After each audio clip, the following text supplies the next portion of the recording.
People are saying that boiling egg inside rice will give you food poisoning. Is that true? But do you think it's true? Find out in this video. Now listen, that claim that boiling egg with rice can give you bacteria, listen, that claim is exaggerated.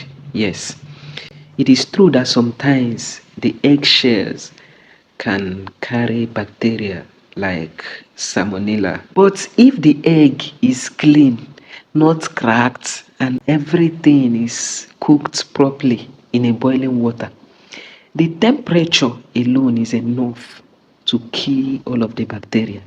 Hope you guys know that the heat that will soften a strong rice will reach 100 degrees Celsius. Hope you guys know. And a temperature of that 100 degree is sufficient enough to kill all the bacteria, including the salmonella and E. coli, Escherichia coli. Hope you guys know.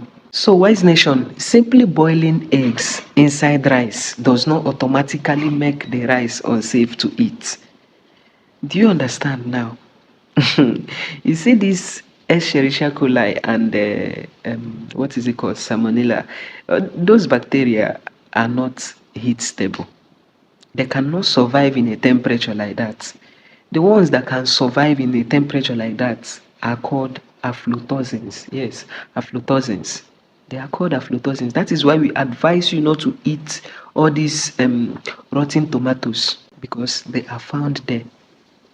Do you understand? So my dear, my advice for you is use clean, uncracked eggs and cook your food thoroughly, and then practice good kitchen hygiene. Okay, that's the only thing that will keep you safe from food poisoning. Okay, take care of yourself as much as you can. All right, it's me, your daily dose of truth for a healthier life. Please subscribe to my YouTube channel and follow us for more. See you in my next video.